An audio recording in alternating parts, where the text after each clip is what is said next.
नमस्कार दोस्तों, एक बार फिर स्वागत है आप सभी का आपके अपने YouTube channel AK study classes में। आज जो है हम संगम काल के बारे में पढ़ने वाले हैं।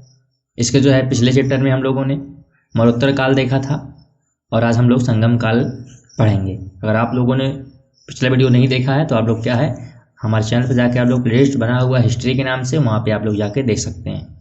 और अगर आप हमारे चैनल पर नए विजिट किए होंगे तो हमारे चैनल को सब्सक्राइब जरूर करें तथा बेल आइकन को ऑन कर लीजिए। चलिए बिना देर के वीडियो को करते हैं स्टार्ट। तो हम पहले जानते हैं कि संगम युग क्या है। तो संगम से तात्पर्य दक्षिण भारत में आयोजित होने वाले तमिल कवियों के संघ या मंडल से है। यानी हम संगम किसे कहते हैं, जो कविये हुए तमिल के, उनका एक समूह था, मंडल था और उन्हीं को संगम कहा गया है। ठीक है, इससे तात्पर्य है संगम युग से। ठीक है, संगम से क्या मतलब है कि कवियों का एक समूह जिसका आयोजन पांड्य राजाओं के संरक्षण में हुआ। यानी किसकी छत्रछाया में हुआ था, तो पांड्य राजाओं के संरक्षण में हुआ था। और संगम युग कहाँ पे फैला हुआ, आप लोग नीचे मैप में देख सकते हैं कि चेर वंश, चोल वंश और पांड्य वंश। ठीक है, तो ये जो है पूरा एरिया था इनका संगम युग का। ठीक है, हालांकि एक एक करके हम आगे इनके बारे में पढ़ने वाले हैं। आगे बात करते हैं तो लगभग 300 ईस्वी पूर्व से 300 ईस्वी के बीच अवधि को संगम काल के नाम से जाना जाता है। ठीक है, यानी 300 ईसा पूर्व से 300 ईस्वी। ईसा पूर्व और ईस्वी क्या है आप लोग भली बातें जानते होंगे, हमने पिछले वीडियो में इसको अच्छे से डिस्क्राइब किया हुआ। ठीक है, आगे बात करते हैं तो संगम काल में 3 तमिल संगमों का आयोजन किया गया था। वो कौन कौन से थे तो देख लेते हैं। पहला जो था संगम आयोजित किया गया किसकी अध्यक्षता में, तो अगस्त ऋषि के। और कहाँ पे किया गया, तो मदुरै में। दूसरा बात करते हैं तो तुल्कापियम की अध्यक्षता में हुआ। कहाँ हुआ था, अवलय या कपटपुरम में हुआ था। और तीसरे की बात करते हैं, तीसरे संगम की, तो नकिट्टर जो था ये क्या था, अध्यक्ष था तीसरे का। और हुआ कहाँ था, तो ये भी जो है मदुरै में किया गया था। आगे बात करते हैं संगम युग के बारे में। तो संगम काल की जानकारी के स्रोत हम देखते हैं कि जानकारी कहाँ से मिलती है कि संगम युग भी रहा था, तो इसकी जानकारी कहाँ मिलती है।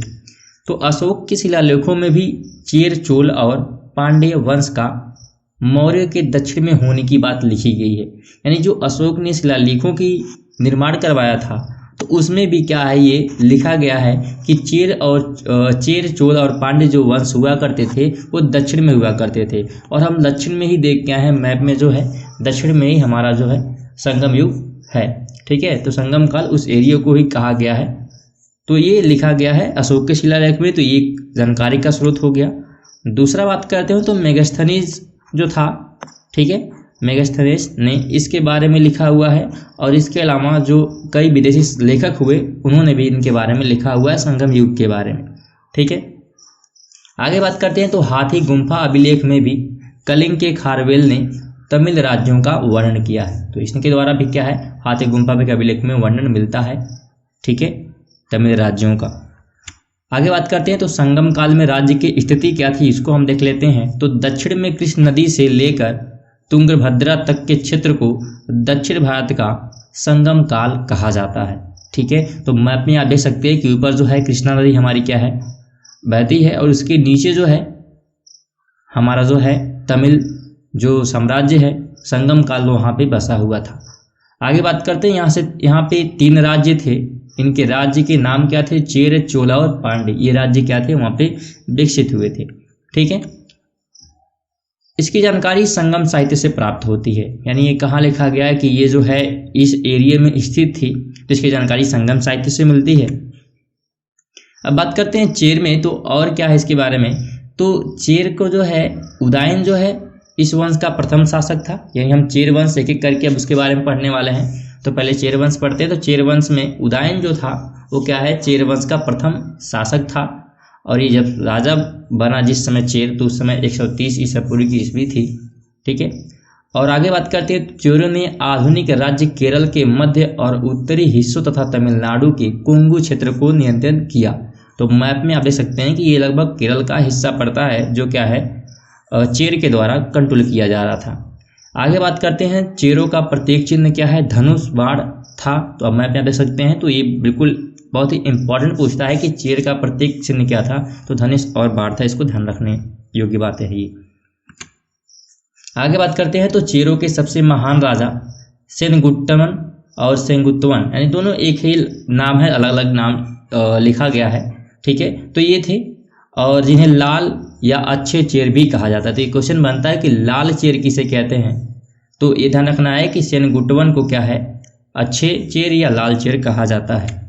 आगे बात करते हैं तो सेनगुट्टवन ने चेर राज्य में पत्नी पूजा प्रारंभ की थी, यानी इनके द्वारा क्या है, पत्नी की पूजा करनी चाहिए, इन्होंने ये प्रथा चलाई थी, और इसे जो है कड़गी पूजा भी कहा गया है। आगे बात करते हैं तो वह दक्षिण भारत से चीन में दूत भेजने वाले पहले व्यक्ति भी थे। तो कौन थे वो, सेनगुट्टवन जो थे पहले व्यक्ति थे जिन्होंने क्या किया था, चीन में अपना राजदूत भेजा था दक्षिण भारत से। आगे चोल वंश के बारे में बात करते हैं तो चोलों ने तमिलनाडु के मध्य और उत्तरी भागों को नियंत्रण किया। तो मैप में देख सकते हैं कि ये क्या है, तमिलनाडु का मध्य हिस्सा और उसके उत्तरी भागों पे क्या है, इसका क्षेत्र विस्तारित था चोल वंश का, ठीक है। आगे बात करते हैं चोलों के पास एक कुशल नौसेना भी थी, ठीक है। नौसेना का इन्होंने क्या किया था, रखा हुआ था अपने हिफाजत के लिए राज्य के। और आगे लिखा है चोल राजाओं में राजा करिकाल सर्वाधिक महत्वपूर्ण शासक थे, यानी महत्वपूर्ण शासक कौन थे चोल में, तो ये क्या थे, राजा करिकाल। हमने चेर में क्या लिखा था, उसमें कौन था, तो सेनगुट्टवन जो थे वो क्या है, महान शासक थे, और इसमें राजा करिकाल हैं। आगे बात करते हैं तो इनका प्रतीक चिन्ह क्या है, तो इनका प्रतीक चिन्ह है बाघ, जो कि मैप में आप लोग देख सकते हैं। आगे बात करते हैं पांड्य राज्य के बारे में। तो पांड्यों ने मदुरै से शासन किया, यानी पांड्य जो शासन करते थे, राजधानी वहाँ पे कहाँ पे इनकी थी, तो मदुरै में थी। और पांड्य किस जगह पे है, पांड्य साम्राज्य, नीचे आप लोग मैप में देख सकते हैं, ठीक है। आगे है कोरकई इनकी प्रारंभिक राजधानी थी, और जो बंगाल की खाड़ी के साथ थम्परराड़ी की संगम के पास स्थित थी, ठीक है। आगे है पांड्य वंश का प्रतीक चिन्ह मछली थी, जो कि आप लोग फिगर में देख सकते हैं कि मछली इनका क्या था, राज्य चिन्ह था। तो सबका अलग अलग क्या है, राज्य चिन्ह रखा गया था हर एक राज्य का। आगे है शासकों ने एक नियमित सेना बनाई रखी, यानी जो शासक थे पांड्य वंश के, उन्होंने क्या किया, एक नियमित सेना रखी थी। और संगम साहित्य के अनुसार पांड्य राजा धनी और समृद्ध था, ठीक है, नहीं समृद्ध भी थे ये लोग, पांड्य जो राजा हुए। और पांड्यों का पहला उल्लेख मेगस्थनीज ने किया।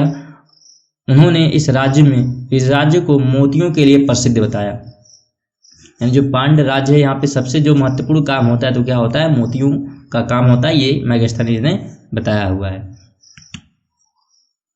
आगे बात करें तो इस राज्य में ब्राह्मणों का काफी प्रभाव था, तथा ईसा के शुरुआती शताब्दियों में पांड्य राजा वैदिक यज्ञ करते थे, ठीक है, यानी काफी प्रभाव ब्राह्मणों का था। और प्रभाव है तो उनके द्वारा कहे जाने पे राजा के द्वारा क्या है, वैदिक यज्ञ भी कराए जाते थे, ठीक है। आगे बात करते हैं समाज में विधवाओं के साथ बुरा बर्ताव किया जाता था, यानी विधवा अगर हो गया कोई तो उसके साथ क्या है, बुरा व्यवहार किया जाएगा, कुछ ना कुछ प्रतिबद्ध उस पर लगा दिया जाएगा। तो आगे बात करते हैं तो नलिवन कोंडन संगम युग का अंतिम ज्ञात पांड्य शासक था, यानी जो नलिवन कोंडन था ये क्या है, पांड्य वंश का अंतिम शासक था, ये ज्ञात है, ठीक है, तो ये कहा जा रहा है। और संगम राज्य व्यवस्था और प्रशासन के बारे में बात करते हैं तो संगम काल के दौरान वंशानुगत राजतंत्र का प्रचलन था, यानी राजा का लड़का ही राजा बन सकता है, ये उस समय भी प्रथा प्रचलित थी, उसे कहते हैं वंशानुगत। और संगम युग के प्रत्येक राजवंश के पास शाही प्रतीक था, जैसे कि हमने देखा चोलों के पास जो है, चोलों के पास क्या था, बाघ था, पांड्यों के पास मछली थी, और चेरों के लिए क्या है, धनुष इनका प्रतीक चिन्ह था। तो सभी के पास अपना अपना एक प्रतीक चिन्ह उन्होंने रखा हुआ था। राजा की शक्ति पर 5 परिषदों का नियंत्रण था, जिन्हें 5 महासभाओं के नाम से जाना जाता है। और ये परिषद कौन कौन से देख लेते हैं, तो पहला था मंत्री, दूसरा पुरोहित, तीसरा दूत, चौथा जो है और सेनापति, और 5वां जो है गुप्तचर। ये क्या है, एक 5 परिषद है जिनके द्वारा ही राजा शासन करता था, क्या फैसले लेने हैं क्या फैसले नहीं लेने हैं, इनके द्वारा, इनके विमर्श के बाद ही लिए जाते थे। आगे कुछ और बात करते हैं संगम राज्य व्यवस्था और प्रशासन के बारे में। तो राज्य की आय का मुख्य स्रोत भूमि राजस्व था, ठीक है, जबकि विदेशी व्यापार पर सीमा शुल्क भी लगाया गया था। तो युद्ध में लूटी गई संपत्ति को भी राजकोषीय आय माना जाता था, ठीक है। तो ये यहाँ पे जो है हम एक देख रहे हैं कि मतलब एक तरह से आर्थिक स्थिति कैसी थी, ठीक है, तो उसके बारे में हम यहाँ पे पढ़ रहे हैं। तो यहाँ पे ये बताया जा रहा है कि भूमि क्या है, राजस्व था, यानी भूमि से कर लिया जाता था तथा विदेशी व्यापार भी किया जाता था, और युद्ध अगर होता है तो वहाँ से सामान लूट के भी क्या है, संपत्ति को राजकोष में जमा कर लिया जाता था। आगे बात करें तो डकैती और तस्करी को रोकने के लिए सड़कों और राजमार्गों की उचित व्यवस्था को भी बनाए रखा गया, यानी कि चोरी डकैती ना हो इसके लिए क्या है, वहाँ पे सड़क को अच्छे से बनाया गया था। आगे है सैन्य प्रशासन का संचालन कुशलता पूर्वक किया जाता था और प्रत्येक शासक के साथ एक नियमित सेना जुड़ी हुई थी। ठीक है, आगे बात करते हैं सामाजिक स्थिति थी। सामाजिक स्थिति कैसी वहाँ पे थी, तो प्रेम विवाह का प्रचलन था तथा महिलाओं को अपना जीवन साथी चुनने का अधिकार था, लेकिन विधवाओं का जीवन दयनीय था, जो कि हमने पीछे देखा। ठीक है, बाकी महिलाओं को पूरा अधिकार दिया गया था, और यहाँ पे लेकिन विधवा अगर कोई हो गया तो उसको क्या है, उसकी स्थिति दयनीय थी, यानी बिल्कुल खराब थी। आगे बात करें तो इस युग में दास प्रथा का अभाव था, यानी इसमें कोई दास प्रथा प्रचलित ही नहीं था। समाज में उच्च स्तर पर सती प्रथा के प्रचलन का उल्लेख मिलता है, यानी सती प्रथा भी उस समय क्या है, बहुत ही उच्च स्तर पर मिलता है। सती प्रथा क्या है, जहाँ पे अगर स्त्री के पति अगर मर जाते हैं तो स्त्री को क्या है, उस आग में जला दिया जाता है, तो ये हो गया सती प्रथा। आगे बात करते हैं तो प्राचीन आदिम जनजातियां जैसे कि थोड़ा, एरुला, नागा और वेदर इस काल में पाई जाती थी। ठीक है, तो ये जनजातियां हो गई जो इस काल में मिलती हैं। आगे बात करते हैं धर्म के बारे में, तो संगम काल के प्रमुख देवता मुरुगन थे, जिन्हें तमिल भगवान के रूप में जाना जाता है। ठीक है, आगे बात करें तो संगम काल के दौरान पूजे जाने वाले अन्य देवता मयून, यानी कि जिन्हें हम विष्णु कहते हैं, वंदन, इंद्र कहते हैं, कृष्ण, वरुण और कोरावी क्या थे, ये प्रचलित थे उस समय देवता के रूप में। संगम काल में नायक पाषाण काल की पूजा महत्वपूर्ण थी, जो युद्ध में योद्धाओं द्वारा दिखाए गए शौर्यों की स्मृति के रूप में चिन्हित किया गया था। ठीक है, यानी जब कोई अपना पराक्रम दिखाता है तो उस पराक्रम के रूप में क्या है, नायक पाषाण काल की पूजा महत्वपूर्ण थी। संगम युग में बौद्ध धर्म और जैन धर्म का प्रसार भी देखने को मिलता है, यानी इसमें प्रसार हो रहा था बौद्ध और जैन धर्म का। ठीक है, अब आर्थिक स्थिति हम देखते हैं तो कृषि प्रमुख व्यवसाय था, चावल सबसे अधिक उपयोग होने वाला अन्न था।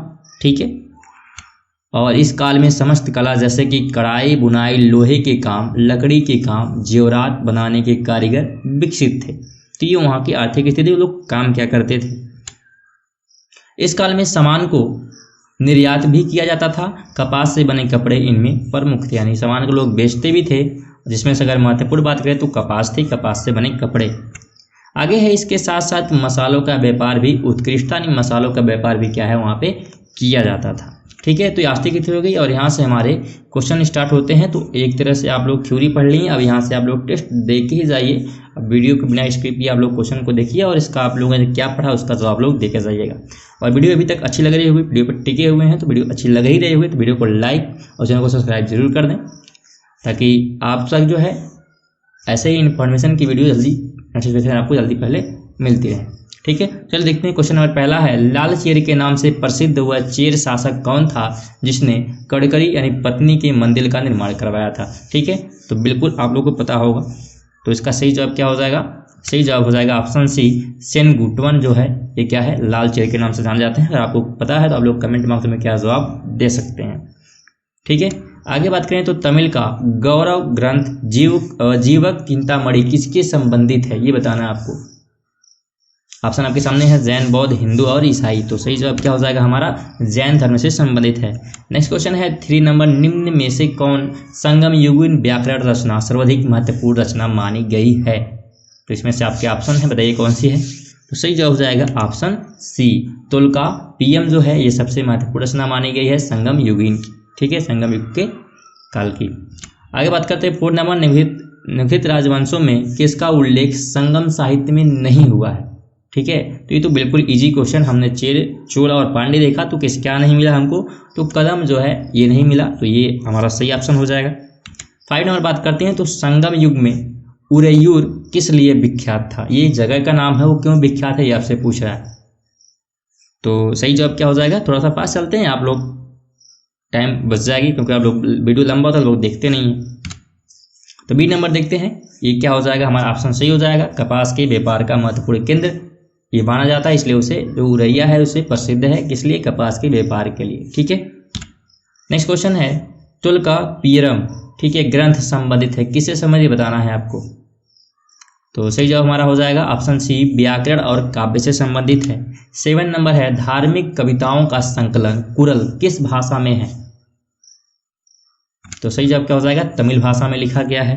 नेक्स्ट क्वेश्चन है 8 नंबर, किस संगम युगन राज्य के संरक्षण में 3 संगमों का आयोजन किया गया था, जो कि हम लोगों ने स्टार्टिंग में देखा। तो सही जवाब क्या हो जाएगा, ऑप्शन सी, पांडे के द्वारा, यानी पांडे के शासनकाल में हुआ था ये। 9 नंबर है, किसने उल्लेख किया है कि नंदों ने अपना कोष गंगा की धारा में छिपा रखा था, किसने ये बताया हुआ है। तो सही जवाब क्या हो जाएगा, ऑप्शन ए हो जाएगा, मामूल नार ने क्या है उल्लेख किया है कि ये जो है गंगा की धारा में छुपा दिया गया था नंदों के द्वारा अपना कोष। ठीक है, आगे बात करते हैं 10 नंबर है, तो सूची ए को सूची 2 से क्या करना है, सुमेलित करना है, जिसमें सूची में राज्य है, दूसरा है राज्य चिन्ह। तो चेरों का, चोलों का और पांडवों का राज्य चिन्ह क्या था, तो आपके सामने बिल्कुल ऑप्शन दिए हुए, मैच करना है। तो कौन सा ऑप्शन सही होगा, अब जल्दी से बताइए। देखिए चेर जो है, चेरों के लिए क्या है, धनुष प्रसिद्ध था, चोलों के लिए क्या है, बाघ था, और पांडे के लिए मछली, यानी कि ऑप्शन ए हमारा क्या होगा, सही होगा। नेक्स्ट क्वेश्चन बात करते हैं, सूची ए को सूची बी से मिलान करना है। ये फिर से आ गया क्वेश्चन, जिसमें प्रथम संगम, द्वितीय संगम, तृतीय संगम है, और अध्यक्ष कौन थे इसे सम्मिलित करना है। तो देखिए पहला जो है संगम में अगस्त ऋषि जो थे ये अध्यक्ष थे, दूसरे में जो है अगस्त एवं तुल्कापियरम, ठीक है, ये उसमें अध्यक्ष थे, और तृतीय में जो है नक्कीकर। तो ये जो है ऑप्शन कौन हो जाएगा, ऑप्शन ए हो जाएगा। ठीक है, नेक्स्ट क्वेश्चन की बात करते हैं 12 नंबर, स्ट्रेबो के अनुसार संगम युग के किस वंश के शासक ने रोमन सम्राट के दरबार में 20वीं ईस्वी पूर्व लगभग अपना एक राजदूत भेजा। बिल्कुल हमने इस क्वेश्चन को पढ़ा है, थ्योरी को देखा है, आपको पता होगा, कमेंट बताइए। तो सही जवाब क्या हो जाएगा, ऑप्शन ए, पांडे नरेश ने। 13 देखते हैं, तिरुवल्लुवर की रचना कुरल का मुक्पाल को कहा जाता है, क्या कहा जाता है ये बताना है आपको। तो सही जवाब हो जाएगा ऑप्शन ए, तमिल भूमि का बाइबल कहा जाता है इस ग्रंथ को। ठीक है, नेक्स्ट क्वेश्चन है, प्राचीनतम तमिल देवता मुरुगन किस वैदिक देवता के सदृश हैं। तो सही जवाब क्या हो जाएगा, ऑप्शन हो जाएगा डी, स्कंद या कार्तिकी के समरूप माना गया है मुरुगन देवता को, जो कि लोग पूजा करते हैं, तमिल के लोग करते थे उस समय जब संगम युग था। तो दोस्तों ये थे हमारे कुछ महत्वपूर्ण क्वेश्चन जो किसी न किसी परीक्षा में बार बार पूछे गए थे। तो अगर वीडियो अच्छी लगी होगी तो वीडियो को लाइक, चैनल को सब्सक्राइब जरूर करें, और वीडियो कैसी लगी आप लोग कमेंट बॉक्स में बताना बिल्कुल भी ना भूलें। तो बताएं आपकी वीडियो कैसी लगी, और अगर आप चाहते हैं कि इससे संबंधित यानी संगम का संबंधित एक बड़ा सा वीडियो आए जिसमें बहुत सारे क्वेश्चन हो 100 या 50 के प्लस, तो आप लोग कमेंट में बता सकते हैं, उस पर वीडियो हम बना देंगे। तो चलिए मिलते हैं किसी और वीडियो में, तब तक के लिए जय हिंद, जय भारत।